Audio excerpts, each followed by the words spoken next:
أعوذ بالله من الشيطان الرجيم بسم الله الرحمن الرحيم واستبق الباب وقدت قميصه من دبر وألف يا سيدها لدى الباب إلى آخر الآية۔ سورہ یوسف آیت نمبر 25 ہے۔ آج ہمارے سبق کا آغاز یہاں سے ہو رہا ہے۔ اللہ کے پیارے پیغمبر سیدنا یوسف علیہ السلام کی آزمائش جو کہ مصر میں داخل ہونے سے پہلے شروع ہو چکی تھی، اور یہاں پر دوسری آزمائش مصر میں داخل ہونے کے بعد ہوئی۔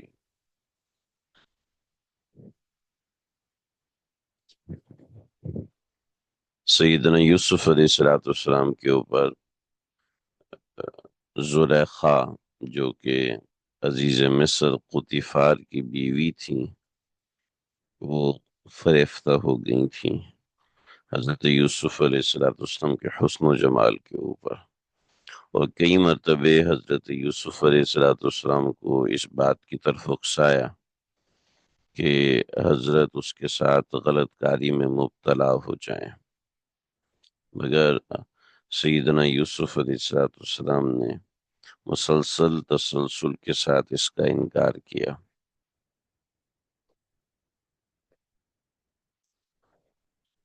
اور ایک مرتبہ جب حد ہوئی کہ سارے دروازے بند کر لیے، اور سارے دروازے بند کرنے کے بعد حضرت یوسف علیہ السلام کو اپنی طرف بلایا تو واستبق الباب،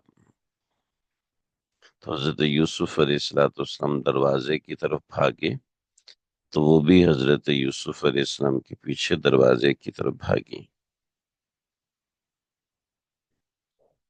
اصل میں جو گھر ہوتا ہے، گھر کے اندر ایک ترتیب ہوتی ہے۔ حضرت یوسف علیہ السلام جس گھر میں تھے، اس گھر کی ترتیب تو واللہ عالم کیا تھی، لیکن ایک چیز سمجھ میں آتی ہے کہ جو محل ہوتا ہے، کوئی بھی گھر جو بڑا ہوتا ہے، اس کے اندر خوابگاہ جو بنائی جاتی ہے جسے بیڈ روم کہتے ہیں، وہ مین ڈور کے اندر نہیں بنایا جاتا۔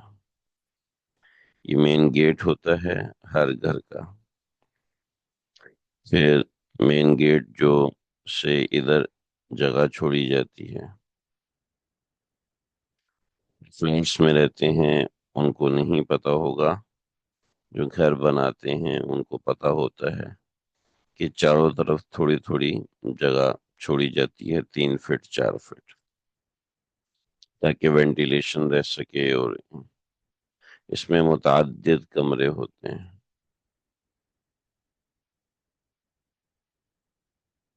ٹھیک ہے، تو زمانے میں جو سیکیورٹی کا سسٹم تھا، وہ خاص طور پہ زلیخا کا جو خوابگاہ تھی، اس میں دو چیز ہوتے تھے: مردان خانہ اور زنان خانہ۔ صبح ہوتے ہی جو پرانی تہذیبیں تھیں، مرد الگ ہو جاتے تھے، خواتین الگ ہو جاتی تھیں، اور رات کے وقت مرد جو ہے وہ اپنی بیویوں کے پاس چلے جایا کرتے تھے۔ کہ پہلے زمانے کی ترتیب ہوا کرتی تھی، آج کے زمانے کے چھوٹے گھروں میں ایسا نہیں ہوتا تھا۔ تو جو زنان خانے ہوتے تھے اس میں ایسا ہوتا تھا کہ یہ دروازہ، پھر یہ دروازہ، پھر یہ دروازہ، پھر یہ دروازہ، پھر یہ، اس طرح کر کے معاملات ہوتے تھے۔ تو بعضی روایات تاریخی کے مطابق حضرت یوسف علیہ السلام کو اس طرح آخری کمرے میں بلایا گیا، اور جیسے جیسے آگے بڑھتے جا رہے تھے، حضرت یوسف علیہ السلام کا ڈر بھی بڑھتا جا رہا تھا۔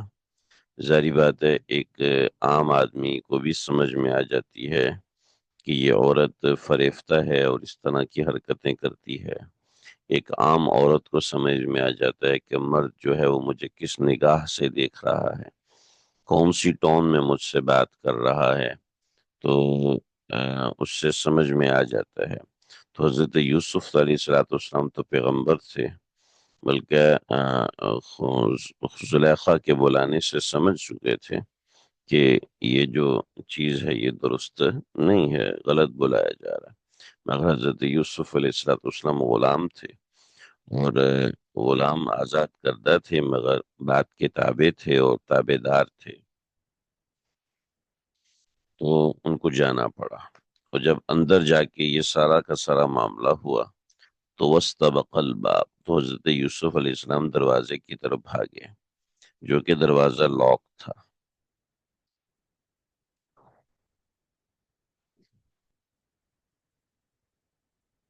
چاہے قلعے میں جائیں تو، یا اس طرح کی تاریخی جگہوں پہ جائیں تو وہاں پر نا آپ کو قفل ملتے ہیں، قفل ملتے ہیں۔ قفل یعنی تالے کو کہتے ہیں، تالے لاک کو کہتے ہیں، ٹھیک ہے۔ تو یہ جو قفل ملتے ہیں، تالے ملتے ہیں، یہ ایک چابی سے نہیں کھلتے ہیں، ٹھیک ہے۔ ایک تالا ہے، اس کے اندر ایک چابی یہاں ڈالی جاتی ہے، ٹھیک ہے، ایک چابی یہاں ڈالی جاتی ہے، ایک چابی یہاں ڈالی جاتی ہے، اور پھر پہلے اس کو گھماتے ہیں، پھر اس کو گھماتے ہیں، اور پھر اس کو گھماتے ہیں، اور پھر اس کو جھٹکا دیتے ہیں تو تالا کھلتا ہے۔ یعنی اس طرح کے تالے رکھے ہوئے ہیں، جو کہ میں نے جو دیکھا وہ تقریباً 150 سال پہلے کا تالا دیکھا۔ تو زمانے میں جو تالے ہوتے تھے وہ اپنی ہی نوعیت کے ایک الگ ہوتے تھے، آج کے زمانے کے لاکس اور تالوں کی طرح نہیں۔ سیکیورٹی لاک آپ سمجھ سکتے ہیں کہ وہ کیسے ہوتے ہوں گے، اور ایک عزیز مصر یعنی وزیر کے گھر کے اندر وہ سیکیورٹی لاکس کیسے ہوں گے آپ خود سمجھ سکتے ہیں۔ مگر جب حضرت یوسف علیہ السلام نے بھاگنے کا ارادہ فرمایا تو اللہ کی مدد سے وہ دروازے کھلے، وَاسْتَبَقَ الْبَابَ، وہ دروازے کی طرف بھاگے، حالانکہ بند دروازہ تھا۔ تو استبقا کہتے ہیں، استبقا کہتے ہیں سبقت کرنا، ریس لگانا، ریس۔ پیچھے ہم نے یہ لفظ پڑھا ہے، اِنَّا كُنَّا نَسْتَبِقُ وَتَرَكْنَا يُوسُفَ، ٹھیک ہے، ہم لوگوں نے دوڑ لگائی اور ہم یوسف علیہ السلام کو اپنے سامان کے پاس چھوڑ کر چلے گئے، ٹھیک ہے۔ تو یہ بھائیوں نے حضرت یوسف علیہ السلام کے بارے میں ایک لفظ بولا تھا، آم،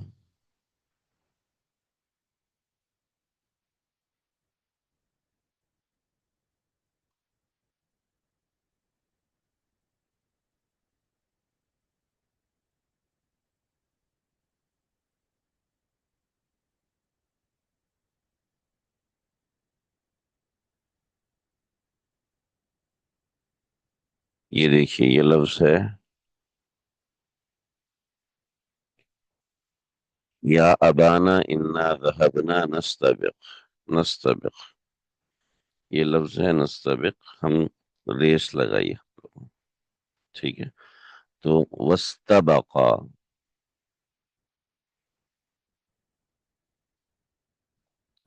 وستبقا اسی سے ریس لگانا، دوڑ لگانا۔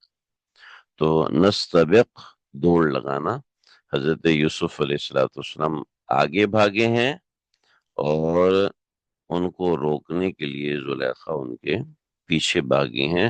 تو وستبقا، وستبقا بھاگنا، مقابلے میں بھاگنا، ٹھیک ہے۔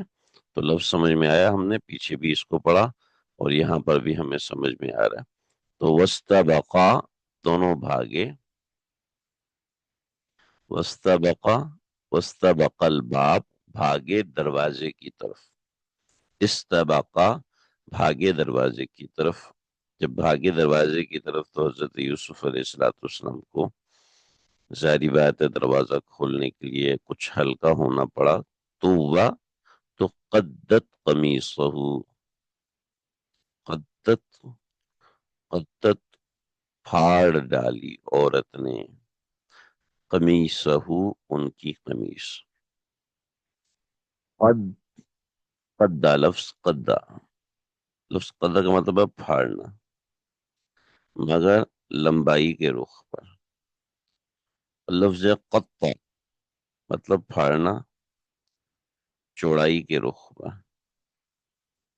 تو حضرت یوسف علیہ السلام کی قمیص جو ہے وہ چوڑائی کے رخ میں پھاڑی. دیکھیے، میں نے پہلے بھی بتایا تھا کہ سورت کے اندر دو خاص چیزیں ہیں، ایک خواب ہے اور دوسرا قمیص ہے. تو یہاں دوسری چیز قمیص آ گئی. اب قمیص کو اتنی اہمیت کیوں دی؟ اللہ بہتر جانتے ہیں کہ کیوں اللہ نے اتنی قمیص کو ویلیو دی کہ بار بار اس کا تذکرہ فرمایا.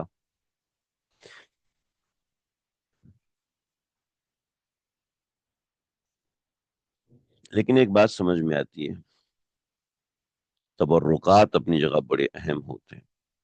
یعنی وہ اشیاء جن کا نبی کی زندگی سے تعلق ہے، ان اشیاء کی بڑی اہمیت ہوتی ہے. جب ان اشیاء کی اتنی اہمیت ہوتی ہے، ہم، جب ان اشیاء کی اتنی اہمیت ہوتی ہے تو ان شخصیات کی کتنی اہمیت ہوتی ہوگی. وقدت قمیصہ، اور پھاڑ ڈالی قمیص ان کی، کن کی؟ حضرت یوسف کی. من دبرین، پیچھے کے رخ سے. من دبرین، پیچھے کے رخ سے ان کی قمیص پھاڑ ڈالی. بھی یہاں پر وہ قمیص کتنی پھٹی تھی وہ ہم نہیں جانتے کہ وہ کتنی پھٹی تھی. حضرت یوسف علیہ السلام کی قمیص، یہ قمیص کا پچھلا حصہ ہے، پوری کی پوری پھٹ گئی تھی یا آدھی پھٹی تھی یا کتنی پھٹی تھی یہ ہمیں نہیں معلوم. یہ بھی وہی چیز ہے جو ہم انشاءاللہ، اللہ نے توفیق دی، جب ہماری حضرت سے ملاقات ہوگی تو حضرت سے ہم وہ سین پوچھیں گے کہ وہ کیا ہوا تھا، کیسے ہوا تھا. تو وقدت قمیصہ من دبر، تو پھاڑ ڈالی اس عورت نے ان کی قمیص پیچھے کی طرف سے. ٹھیک ہے. وہ الفیا سیدہ، وہ الفیا اور پایا، الفیا سیدہ لدى الباب، دروازے کے بالکل پاس. الفیا سیدہ، اور پایا ان دونوں نے، سیدہ جناب قطفیر کو، قطفیر کو یا اطفیر کو، جو ہم نے پیچھے نام پڑھا تھا. تو الفیا پایا ان دونوں نے، سیدہ اس عورت کے شوہر کو، لدل باب دروازے کے بالکل پاس.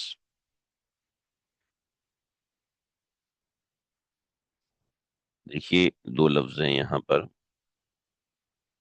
اندل باب اور لدل باب. اندل باب لدل باب، دروازے کے پاس، دروازے کے پاس، دونوں کا مطلب ایک ہے. تو لدل باب کا کیا مطلب ہے؟ دیکھیے اس کو اس سے سمجھے.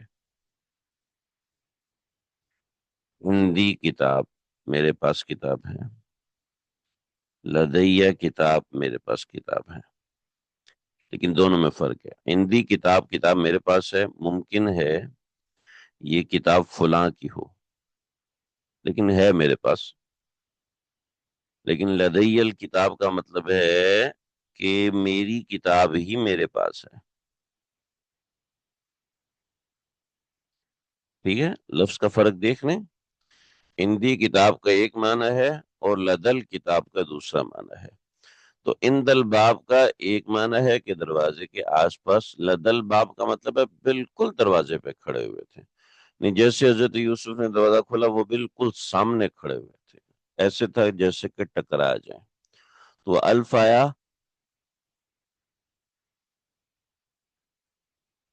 وہ الفایا سیدہا لدل باب، کہ پایا ان کے اس کے شوہر کو، لدل باب دروازے کے پاس.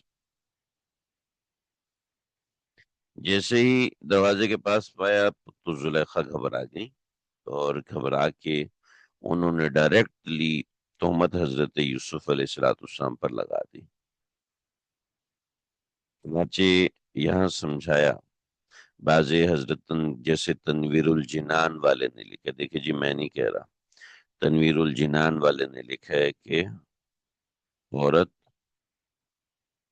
محبت میں جو شیلی ہوتی ہے، عورت کی محبت ایموشنل ہوتی ہے، عورت کی محبت ایموشنل ہوتی ہے، اور جیسے ہی سامنے امتحان آیا تو فوراً گھبرا گئی۔ چنانچہ جو شیلی محبت جو ہوتی ہے وہ ناقص ہوتی ہے، ٹھیک ہے، وہ کامل نہیں ہوتی۔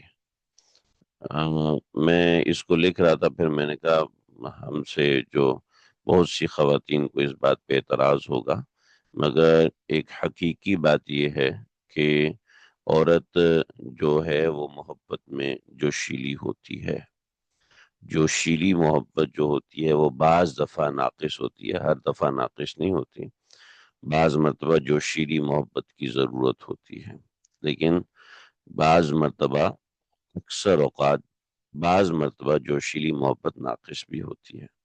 چنانچہ یہاں پر حضرت یوسف علیہ السلام کی کے ساتھ جو زلیخا کی محبت تھی، وہ محبت ناقص ہوئی۔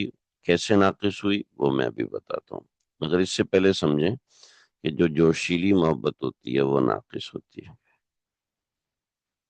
ٹھیک ہے۔ بطور مثال ایک عورت کہتی ہے نا میری محبت تو بڑی کامل ہے، تو یہی عورت جب ماں ہوتی ہے تو بڑی دبا کے محبت کرتی ہے، مگر یہی عورت جب ساس بن جاتی ہے تو اس کے تیور بدل جاتے ہیں، تیور بالکل بدل جاتے ہیں۔ داماد کو اپنی بیٹی دے دیتے ہیں مگر اس کے لیے مثبت نہیں سوچتے، کیسی محبت ہے، جیسی بیٹی نے کہا تو چڑھ گئے، جیسی بیٹی نے کہا تو اس کے اوپر چڑھائی کر دی، سوچا بھی نہیں کہ مجھے اس سے محبت، اتنی محبت، اتنا اعتماد ہے کہ اپنی بیٹی اس کے حوالے کر دی، ٹھیک ہے، ٹھیک ہے۔ اور یہ جوشیلی محبت ایسی ہوتی ہے کہ آپ کو حیرت کی بات بتاؤں، بہت سی خواتین مجھے کہتی ہیں کہ بیٹی کی شادی ہوگی، اس کے گھر میں یہ مسئلہ وہ مسئلہ۔ میں نے ان سے کئی دفعہ یہ بات کر چکا ہوں، شاید میں اگر گنوں تو سینکڑوں مرتبہ یہ جملہ میں کہہ چکا ہوں گا کہ بیوی آپ اپنی بیٹی سے بات کرنا بند کر دیں، اگر آپ اس کا گھر بچانا چاہتی ہیں تو آپ اس سے بات کرنا بند کریں، اپنی بیٹی سے بات نہ کروں، یہ کیسی بات کر رہے ہیں، جائیں مولانا صاحب، ٹھیک ہے جائیے، اللہ حافظ، لیکن بیٹی سے بات کرنا بند کر دیں۔ اگر بیٹی سے بات جاری رکھیں گی تو آپ اس کا گھر برباد کر کے رہیں گے۔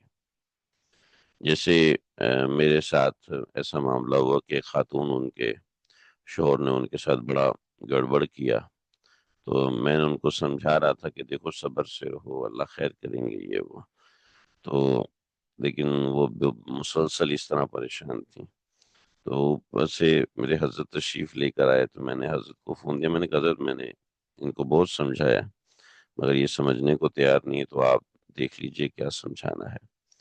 تو انہوں نے سنتے ہی کہا، شوہر نے ڈانٹ لگائی کہ جی لگائی، تم نے کوئی گڑبڑ کی ہوگی، فوراً مان گئی جی میں نے گڑبڑ کی ہے، اس وجہ سے ایسا ہوا ہے۔ تو جو شیلی محبت ہوتی ہے بعض دفعہ، جیسے بطور مثال شوہر کے ساتھ 100% فرما بردار، شوہر کے ساتھ بے مثال محبت ہے، ہر قسم کی قربانی دی، ہر قسم کا ساتھ دیا، زیور بیچ دیے، سب کچھ لگا دیا، مگر جیسی شوہر نے دوسری شادی کی گھر چھوڑ کے چلی گئی۔ کامل محبت ہوتی تو چھوڑنے کا تو سوال ہی پیدا نہیں ہوتا۔ تو بہت دفعہ ایسے ہوتا ہے کہ جو شیریں محبت جو ہوتی ہے، جو ایموشنل محبت ہوتی ہے، اس میں نقصان ہو جاتا ہے۔ تو یہ ایسی چیزیں ہیں جو کہ حقائق سے تعلق رکھتی ہیں، اور اللہ نے ان کو بتایا ہے کہ ہمیں اس کو تسلیم کرنا ہے۔ ظاہر بات ہے ایسا نہیں ہے کہ مرد کی محبت کامل ہوتی ہے، کامل محبت صرف اللہ کی ہوتی ہے، یاد رکھیے، کامل محبت صرف اور صرف اللہ کی ہوتی ہے۔ تو جو جوشیلی محبت ہوتی ہے، ایموشنل ہوتا ہے، جو ایموشنز ہوتے ہیں وہ عورت کے اندر ایموشنلٹی زیادہ ہوتی ہے اور مرد کے اندر ایموشنلٹی کم ہوتی ہے۔ اب یہ ایموشنز جو ہوتے ہیں، یہ ایموشنز جو ہوتے ہیں، اچھا، یہ ایموشنز جو ہوتے ہیں نا، یہ ضرورت ہوتے ہیں۔ بچہ رو رہا ہے، ماں کو نیند آئی ہوئی ہے، تو ماں اپنی نیند قربان کر دیتی ہے، نہ مجھے نیند نہیں چاہیے، میرا بچہ رو رہا ہے، پوری رات بچے کے ساتھ جاگتی ہے، شور کو گھسیٹتی ہے، اسپتال لے کے چلو، یہ کرو۔ شور کہتے ہیں سونے دو، کل نوکری پہ جانا ہے، مگر وہ کھینچ کر لے کے جاتی ہے اپنے شور کو اسپتال کے پاس، اس لیے کہ یہ محبت ضرورت ہے۔ اسی وجہ سے نبی علیہ الصلوۃ والسلام نے جو عورت کو ناقص العقل کہا، تو اس ایموشنز کی وجہ سے کہا، ٹھیک ہے، کہ اس کی محبت میں یہ ناقص، اردو والا ناقص ہرگز نہیں ہے، یاد رکھیے گا، ٹھیک ہے۔ یہ اردو والا ناقص جس کو نقص کہتے ہیں، یہ وہ نہیں ہے، جس کو خرابی کہتے ہیں، یہ وہ نہیں ہے، ٹھیک ہے۔ اس سے بہت سی خواتین کو اس بات کا ہو جاتا ہے کہ شریعت نے تو عورت کو بے وقوف کہا ہے۔ ارے بھائی، اس ناقص کا مطلب بے وقوف نہیں ہے، ٹھیک ہے۔ جب ناقص کا مطلب بے وقوف نہیں ہے تو ناقص کا کیا مطلب ہے؟ یہاں ایموشنل ہے، اس سے ایموشنز کی ضرورت ہوتی ہے۔ عورت ڈاکٹر ہے، وہ باہر نکلے گی تو لاکھوں کمائے گی، مگر شوہر کہتے ہیں میرے بچے کا خیال رکھنا تمہارے اوپر لازم ہے، اور اپنا سب کچھ قربان کر دیتی ہے۔ کوئی عقل مند انسان کرتا ہے؟ ایموشنز، اللہ نے عورت کو ایموشنز دیے ہیں جس کی نسلوں کو ضرورت ہوتی ہے، کل کی تو صرف اکیلے انسان کو ضرورت ہوتی ہے، ایموشنز کی نسلوں کو ضرورت ہوتی ہے۔ تو اس حساب سے کہا کہ عقلی اعتبار سے تو یہ ہے کہ انسان پیسے جوڑ کے رکھے، لیکن صدقہ یہ ہے کہ آپ اس کو دو، صدقہ یہ ہے کہ آپ اس کو دو۔ تو اس کو کہتے ہیں بے وقوف انسان، اتنا ڈونیشن، اتنا مشکل سے کمائے اور ڈونیشن کر رہا ہے۔ حالانکہ ایسا نہیں ہے، ایسا نہیں ہے، یہ اللہ پہ بھروسہ کرنا ہے۔ تو یہ ایموشنز ہوتے ہیں، چنانچہ یہاں ایموشنلی، یہاں قالت ما جزاء من اراد باہلک السوء، تو فوراً زلیخا کی کایا پلٹ گئی، دماغ گھوم گیا، تو کہنے لگی قالت ما جزاء من اراد باہلک السوء۔ اب اس کو سمجھ میں نہیں آیا، یہاں حضرت یوسف علیہ السلام نے زبان نہیں کھولی، حضرت یوسف علیہ السلام بالکل خاموش رہے کہ ان کے جرم کو چھپا دیں اور بات کو آئی گئی کر دیں، مگر زلیخا کی فہم نے اس وقت کام نہیں کیا، اور فوراً بولی من ارادہ ما جزاء، اس بندے کی کیا سزا ہوگی؟ من ارادہ، جو ارادہ کرے باہلکا، تیرے گھر والوں کے ساتھ، سوءن، برا ارادہ، کیا جزا؟ الا ان یسجنا، سوائے اس کے کہ اس کو جیل ڈال دیا جائے۔ فوراً محبت کا جوش بڑھ گیا کہ قتل نہ کر دیں، یہ قتل نہ کر دیں، تو سیدھا سیدھا بول دوں کہیں یسجنا، کہ اس کو جیل میں ڈال دیا جائے۔ پھر دوبارہ ڈر ہوا کہ ایسا نہ ہو کہ مجھ پہ شک کیا جائے کہ میں، یہ تو معروف ہے سزا قتل کی، جب قتل کی سزا معروف ہے تو کہیں اس کو قتل ہی نہ کر دیا جائے، تو قتل تو کہہ نہیں سکتی تھی، تو کہنے لگی او عذاب علیم، یا اس کو دردناک سزا دی جائے۔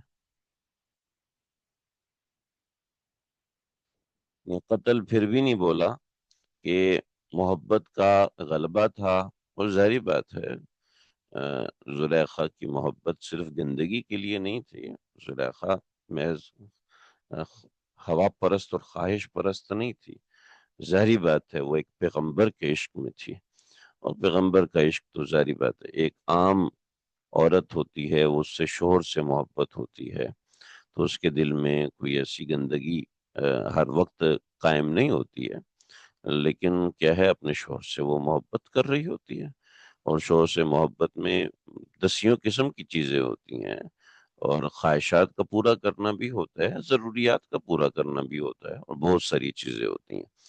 تو اب یہاں پر یہ سمجھ لیجئے تو یہ ڈر تھا کہ کہیں ان کو قتل بھی نہ کر دیں، اور یہ ڈر تھا کہ میری عزت کے اوپر مسئلہ بھی نہ ہو جائے، تو او عذاب علیم، یا اس کو سزا دی جائے، مطلب جسمانی سزا،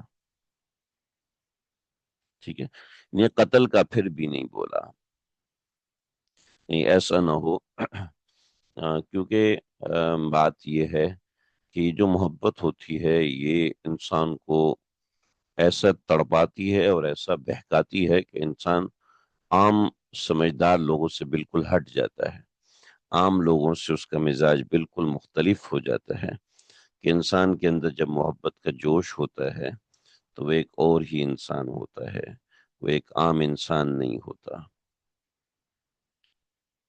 آپ دیکھیں جو عاشق رسول ہوتے ہیں وہ عام لوگوں سے مختلف ہوتے ہیں، ان کے ہر زبان پر آقا علیہ الصلوۃ والسلام، حبیب یا رسول اللہ صلی اللہ علیہ وسلم، اس طرح کی باتیں ان کی زبان پہ چلتی رہتی ہیں، ایسا نہیں ہے کہ وہ عام انسان کی طرح بیہیو کرتا ہے، وہ سنتوں پر عاشقانہ عمل کرتا ہے، ایسا نہیں ہے کہ وہ سنتوں کو ایسے بھول جاتا ہے۔ تو جو محبت والے لوگ ہوتے ہیں ان کی چال ہی الگ ہوتی ہے، ان کا رہن سہن ہی الگ ہوتا ہے، جو شاق ہوتے ہیں ان کا مزاج ہی الگ ہوتا ہے، وہ لوگ ہی کسی اور دنیا کے ہوتے ہیں۔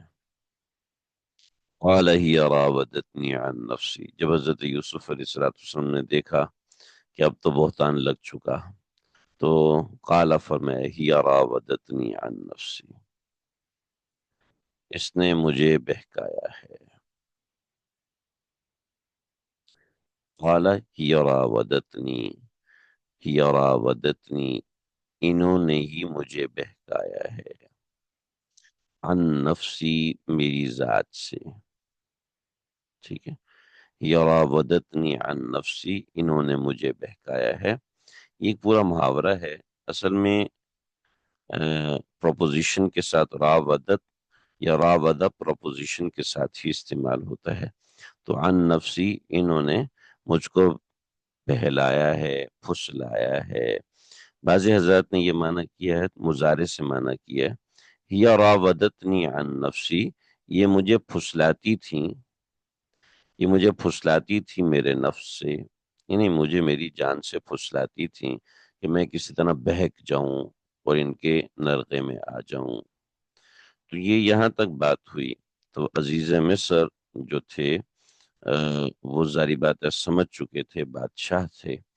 تو انہوں نے حضرت یوسف علیہ السلام سے گواہ مانگا کہ تم گواہ بتاؤ، وجہ اس کی یہ تھی کہ بظاہر یہ لگ رہا ہے کہ اچھا مجھے یہ جو چیز ہے یہ کہیں تفسیر میں الگ سے ملی نہیں، تفصیلی واقعے کے طور پر، یہ جو ایسے کتابیں داستان یوسف کے نام سے مشہور ہیں انہوں نے تو ان باتوں کا ذکر کیا ہے، مگر تفصیلی نکات نہیں ملے، لیکن اتنی سی بات سمجھ میں آتی ہے کہ زلیخا عزیز مصر کی بیوی تھیں، اور ظاہری بات ہے ان کی جتنی بھی خادمائیں تھیں وہ ساری کی ساری زلیخا کے ساتھ ہوں گی۔ پھر بتاتا ہوں، رعیل ان کا نام تھا، زلیخا ان کا لقب تھا، ٹھیک ہے، زلیخا کا مطلب ہے سمجھ لو ملکہ حسن سمجھ لیں، ٹھیک، تو جو خادمائیں تھیں ظاہری بات ہے وہ تو اپنی آقا کے حق میں ہی گواہی دیں گی، تو اللہ رب العزت نے وہاں پر گواہ کا انتظام کیا، وَشَهِدَ شَاهِدٌ مِّنْ أَهْلِهَا، وَشَهِدَ شَاهِدٌ مِّنْ أَهْلِهَا، اور گواہی دی ایک گواہ نے جو کہ من اہلیہا اس زلیخا کے خاندان سے تھا، لکھا ابن عم، اس کے چچا کا بیٹا تھا، زلیخا کے چچا کا بیٹا تھا، اس نے گواہی دی، کیا گواہی دی اس کے اوپر ہم آتے ہیں، لیکن اس سے پہلے ذرا سمجھ لیجئے، یہ بغوی نے لکھا ہے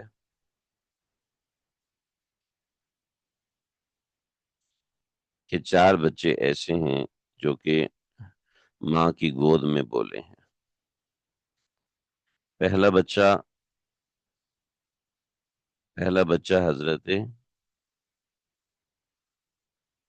عیسیٰ علیہ السلام، یہ ماں کی گود میں بولے ہیں، قصہ آپ کو معلوم ہے کہ قال انی عبد اللہ آتانی الکتاب وجعلنی نبیا وجعلني مباركا أينما كنت وأوصاني بالصلاة والزكاة ما دمت حيا وبرا بوالدتي ولم يجعلني جبارا شقيا وسلام علي يوم ولد ويوم أموت ويوم أبعث حيا.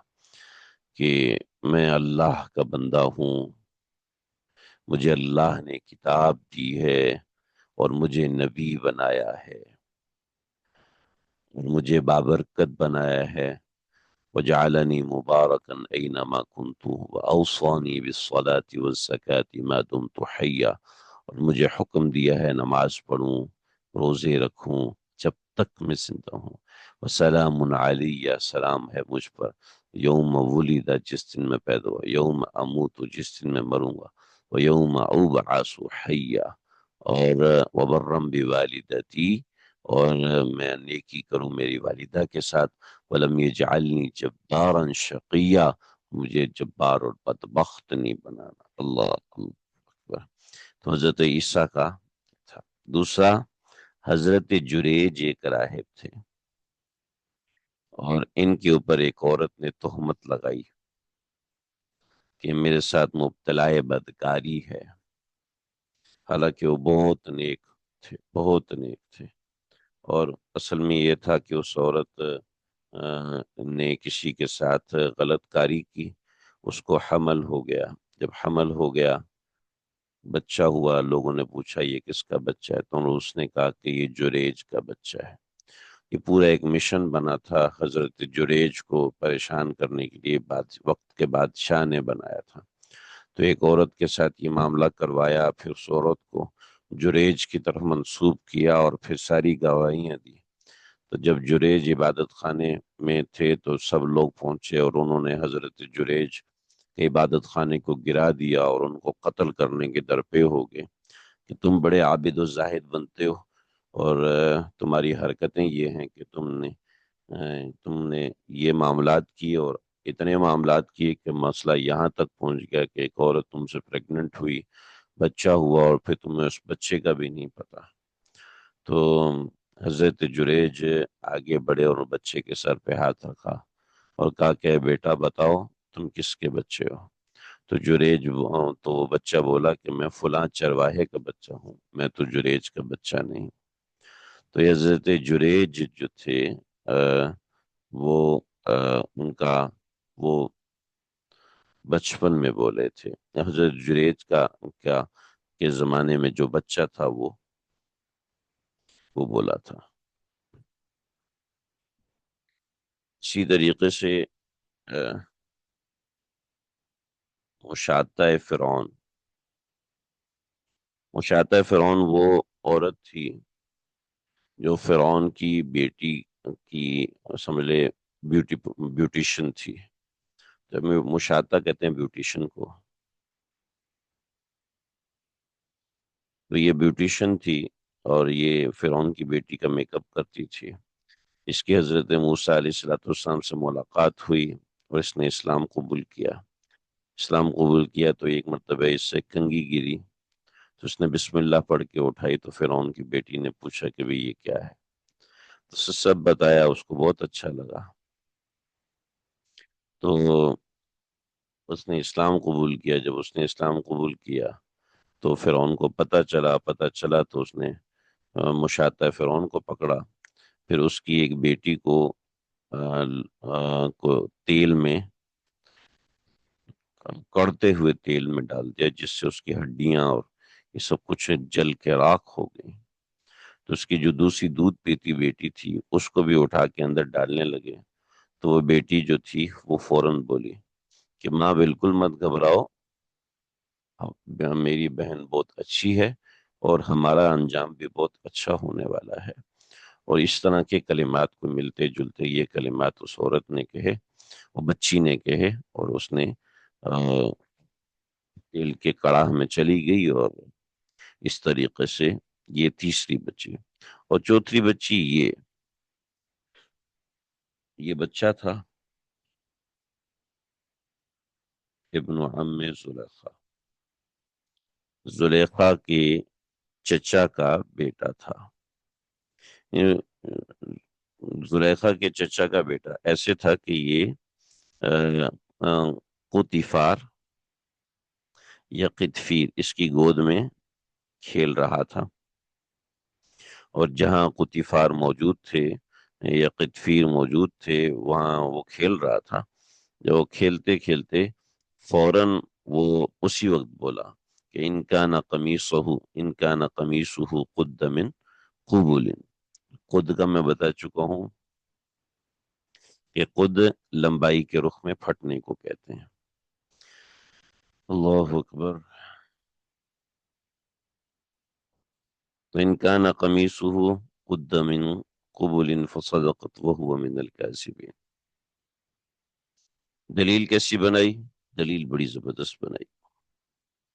اچھا، میں یہ بات بتانا بھول گیا، بعض حضرات کے نزدیک بچہ بولا تھا، بعض حضرات کے نزدیک نہیں، وہ جوان آدمی تھا اور جج کے فرائض سر انجام دیتا تھا۔ اور جو منصفین اور جج حضرات ہوتے ہیں، ظاہری بات ہے وہ ایسے نہیں ہوتے کہ وہ چھوٹی سی باتوں کو، کسی کے چہرے کو، کی شناخت کو دیکھیں، بلکہ وہ دلائل کو دیکھتے ہیں۔ چنانچہ اگر وہ جج تھا تب بھی بات یہ ہے، اگر وہ بچہ تھا تب بھی بات یہ ہے۔ کیا کہا؟ ان کا نہ قمیصہ، اگر اگر ہو اس کی قمیص، یعنی یوسف علیہ السلام کی قمیص، قد من قبل، آگے کی طرف سے پھٹی ہوئی۔ جی، اصل میں ہمارے پاس آ، جو چیز ہے نا وہ اتنی سی ہے کہ ہم انشاءاللہ ہم سمجھ سکتے ہیں، میں بتاتا ہوں۔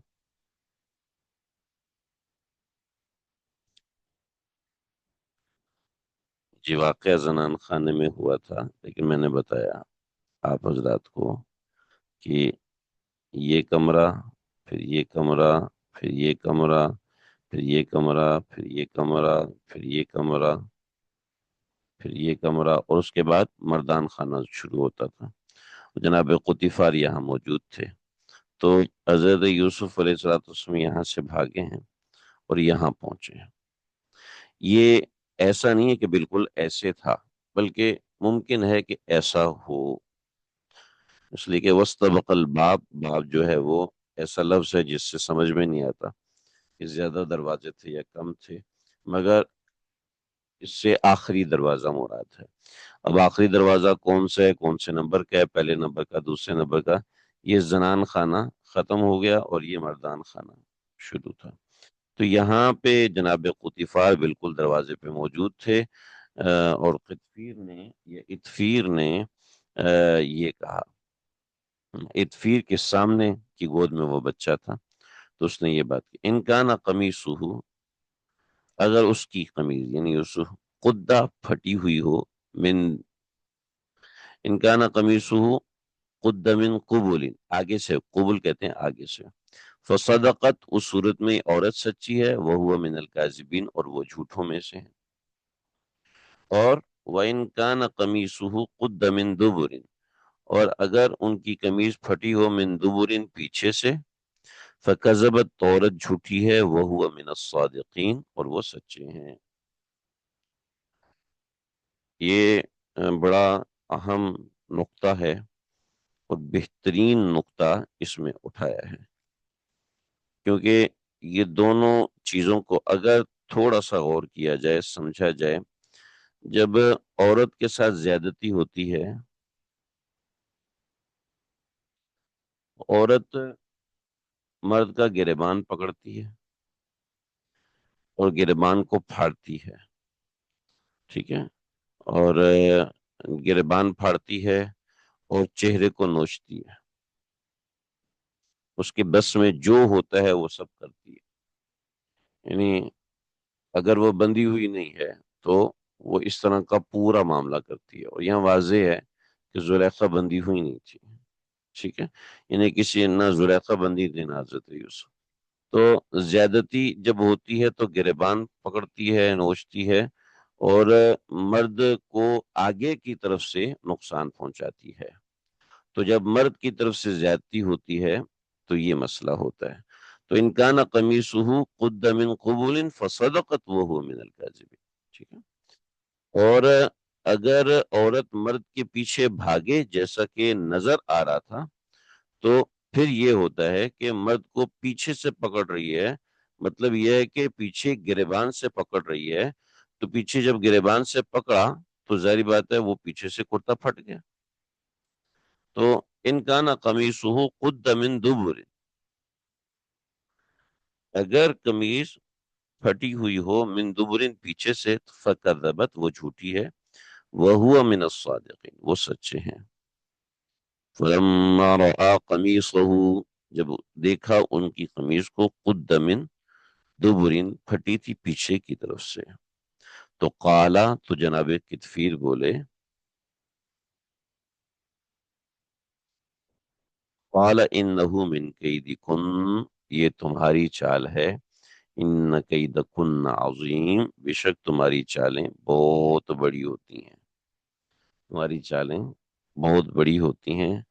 اور اے یوسف علیہ السلام، یوسف اے یوسف اعرض عن ھذا، ان کو اعراض کیجئے، ان کو نظر انداز کر دیجئے، واستغفری لذنبک، اور اے عورت تو اپنے گناہ کی معافی مانگ، انکی کنت من الخاطئین یقیناً آپ ہی خطا کاروں میں سے ہیں، بے شک تم ہی خطا کاروں میں سے ہو۔ تو یہ واقعے کا 5واں سیکشن ہمارا مکمل ہوا کہ یہ حضرت یوسف علیہ السلام اس آزمائش سے بڑی آسانی کے ساتھ نکلتے ہوئے نظر آ رہے ہیں، مگر ظاہری بات ہے وہ ایک شعر مجھے یاد آتا ہے، جو ساز سے نکلی ہے وہ دھن سب نے سنی ہے، جو ساز سے نکلی ہے وہ دھن سب نے سنی ہے، جس تار پہ گزری ہے وہ کس دل کو پتا ہے۔ تو حضرت یوسف علیہ السلام کو پتا ہے کہ وہ کس آزمائش سے گزرے، یہاں اللہ رب العزت نے ان کی آزمائش کا ذکر فرمایا، اور یہ 5واں سیکشن مکمل ہوا۔ اور اس کے بعد کوئی سوالات ہوں تو آپ حضرات کر لیں، آج کا سبق یہیں تک ہوگا۔ صلی اللہ تعالی علی خیر خلقہ محمد وآلہ وصحبہ اجمعین۔ دیکھیے ان کا سوال ہے کہ اگر اس وقت مصری تہذیب میں اس طرز عمل کو برا نہیں سمجھا جاتا تھا تو کیا اس حوالے سے کوئی مخصوص قانون یا ضابطہ موجود تھا؟ دیکھیے میں نے تو یہ نہیں کہا کہ اس طرز عمل کو، زنا کو اس زمانے میں برا نہیں سمجھا جاتا تھا، لیکن کوئی شخص شادی شدہ ہو اور وہ کسی شادی شدہ سے زنا کرے یہ اس زمانے میں بھی غلط تھا۔ ایسے ہی کوئی شادی شدہ عورت کسی غیر مرد سے زنا کروائے یہ بھی غلط سمجھا جاتا تھا، اور شادی شدہ مرد کسی اور عورت سے زنا کرے یہ اس زمانے میں بھی غلط سمجھا جاتا تھا۔ دیکھیے مطلق زنا ان کے نزدیک کوئی غلط بات نہیں تھی، مگر شادی شدہ کے ساتھ زنا یہ اس زمانے میں بھی غلط تھا اور ہر زمانے میں غلط رہا۔ یعنی اگر شادی شدہ عورت ہے وہ کسی مرد سے زنا کرے، یا شادی شدہ مرد ہے وہ کسی عورت سے زنا کرے، یہ بالکل غلط سمجھا جاتا تھا۔ چنانچہ حضرت یوسف علیہ السلام نے اوپر یہی بات فرمائی کہ کہ آپ میرے آقا کی اہلیہ ہیں، لہٰذا یہ بات میں نہیں مان سکتا، یہ بات غلط ہے۔ چنانچہ یہ چیز حضرت یوسف علیہ السلام نے یہ معاملہ کیا۔ جیسے آج مغرب میں کوئی کسی سے زنا کر لیتا ہے تو اس کے اوپر کوئی کیس نہیں، رضامندی سے کیا۔ شریعت کہتی ہے رضامندی سے کرو یا جو بھی کرو، زنا گناہ ہے اور گناہ کبیرہ ہے، زنا گناہ کبیرہ ہے۔ مگر پاکستان میں بھی اس قانون کو پاس کروانے کی بڑی زور لگائی جا رہی ہے، بہت زور لگایا، کیونکہ رضامندی کا زنا کی اجازت ہونی چاہیے۔ شریعت اس کے سامنے آڑ بنی ہے۔ مغرب تو کہتے ہیں رضامندی کا زنا کوئی مسئلہ ہی نہیں، جو جس سے رضامند ہے اس کے ساتھ کرے۔ یہ مصری تہذیب میں بھی یہی چیز موجود تھی، اور یہی چیز تھی مصری تہذیب میں، لہذا البتہ کوئی کسی شادی شدہ سے زنا کر لے تو پھر اس کی سزا قتل ہوتی تھی۔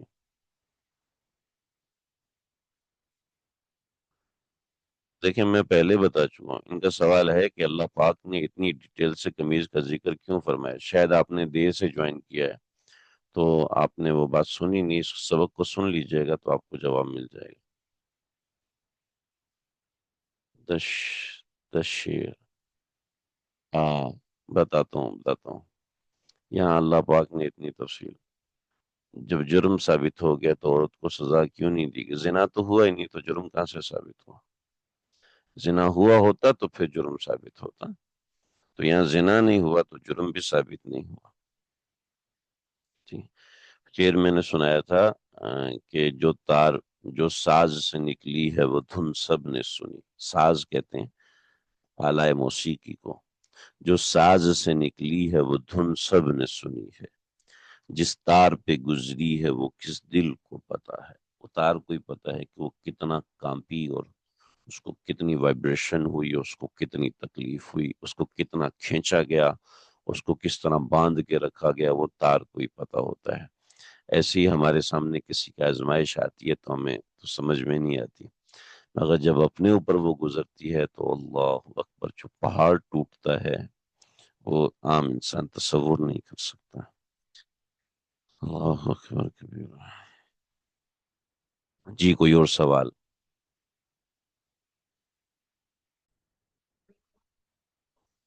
کل میں نے اس سوال کا جواب دیا تھا، وَكَذَلِكَ نَجْزِي الْمُحْسِنِينَ کے مطابق خاص مدد اور برہان صرف محسنین کو ملتا ہے۔ یہ کہاں سے ثابت ہوا بھائی؟ صرف محسنین کو ملتا ہے تو یہ کہاں سے ثابت ہوا؟ محسنین کو ملتا ہے یہ ثابت ہے، صرف محسنین کو ملتا ہے یہ کہاں سے ثابت ہے؟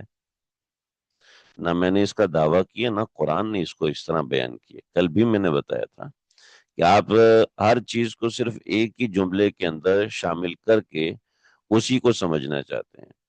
ہر ایک کا سیکشن الگ ہوتا ہے، ہر ایک کی ترتیب الگ ہوتی ہے۔ وَكَذَلِكَ نَجْزِي الْمُحْسِنِينَ میں یہ ہے کہ اللہ تعالیٰ عام طور پر نیکوکار لوگوں کی مدد کرتے ہیں، لیکن گنہگاروں کی مدد نہیں کرتے، ایسا تو کہیں بھی نہیں ہے۔